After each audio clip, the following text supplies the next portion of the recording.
La grosse mise au point de Kylian Mbappé sur son avenir, le clash entre Ben Arfa et Lille, les débuts rêvés de Tété à Lyon ou encore le week-end fou de Saint-Etienne et Marseille. On en parle tout de suite dans le journal de Made in Foot.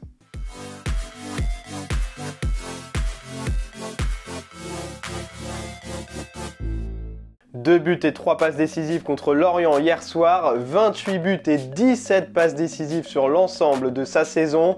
Kylian Mbappé est inarrêtable en ce moment et même ses adversaires le reconnaissent. Je crois qu'il y a peu de monde qui voit des joueurs aussi forts. Je crois qu'à l'heure actuelle, c'est tout simplement le meilleur joueur au monde. Je le dis depuis longtemps. Ce soir, on s'en est aperçu encore plus. C'est tout faire. Une nouvelle masterclass de la part de Mbappé et aussi une nouvelle mise au point sur son avenir. Le Parisien s'est exprimé à l'issue du match et est resté toujours aussi mystérieux. Pourtant, la fin de son contrat approche à grands pas et la bataille fait toujours rage entre Paris, le Real Madrid et même désormais le FC Barcelone qui est entré dans la course la semaine dernière. Mais Kylian Mbappé a affirmé n'avoir pris aucune décision pour le moment et il a laissé la porte grande ouverte pour une prolongation à Paris. Coup de ton avenir, est-ce que tu as déjà décidé? Qu'est-ce que tu vas faire? Non, je l'ai dit déjà à vos confrères, je n'ai pas décidé. Et voilà, je suis tranquille, on prend le temps de prendre la meilleure décision parce que je ne veux pas me tromper, donc je n'ai pas pris de décision. J'ai déjà donné pas mal d'informations, je pense que vous avez de quoi faire là. Rester au PSG, c'est possible? Oui, bien sûr. Et selon les informations de France Bleu, le PSG est encore optimiste concernant une prolongation de son numéro 7. Malgré l'élimination en Ligue des Champions, tout reste donc encore possible pour Paris. Entre Hatem Ben Arfa et le LOSC, ça sent déjà la fin. Le joueur de 35 ans a eu un clash ce week-end avec son entraîneur Jocelyn Gourvenec après le match nul contre Bordeaux. Une vive altercation dans les vestiaires que l'ancien international français va payer très cher puisque selon l'équipe, il ne devrait plus reporter le maillot lillois. Il n'était d'ailleurs pas présent à l'entraînement ce dimanche. Arrivé cet hiver à Lille, Ben Arfa n'a pas inscrit le moindre but en 7 matchs disputés avec les Dogs. Comme partout où il est passé, cette 7e aventure de HBA avec un club français risque de se terminer avec un sentiment de gâchis. Tété pouvait difficilement rêver de meilleurs débuts avec Lyon. L'ailier brésilien recruté la semaine dernière à la surprise générale a fait ses débuts ce week-end contre Angers et sur l'un de ses premiers ballons, il a donné la victoire à son équipe d'un superbe enroulé pied gauche.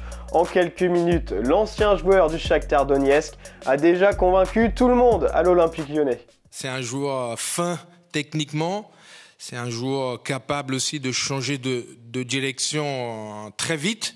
Et aussi, on a vu qu'il a un très bon pied gauche. Voilà, on sait que c'est un joueur qui a un énorme talent. Et voilà, il va essayer de le montrer jusqu'à la fin de saison. Et on compte sur lui. Et voilà, maintenant, il fallait lui souhaiter la bienvenue. Et je pense qu'il l'a fait de manière remarquable. De bon augure avant une semaine très importante pour Lyon, avec notamment le quart de finale aller de Ligue Europa contre West Ham, ce jeudi à 21h. Saint-Etienne et Marseille ont vécu un long week-end perturbé par la neige et à la fin c'est Saint-Etienne qui pleure et Marseille qui a le sourire. Alors que ce choc du championnat devait se jouer samedi, les fortes chutes de neige dans la région stéphanoise ont obligé la Ligue à reporter le match. S'en est suivi un long imbroglio sur la date et l'horaire de ce report avec plusieurs informations contradictoires jusqu'à ce que la LFP ne tranche et choisisse le créneau de ce dimanche à 15h. Et sur le terrain, il n'y a pas vraiment eu de match puisque l'OM a été très largement supérieur à la SSE. Pourtant, les Verts y ont cru après l'ouverture du score rapide de Bouanga, mais ils ont été plombés par leur défense et les grossières erreurs de Mangala puis Kolo Djedjak, auteur d'un but contre son camp improbable. Et au final, Marseille s'en est sorti avec une large victoire 4-2 et prend un petit peu le large à la 2e place du classement.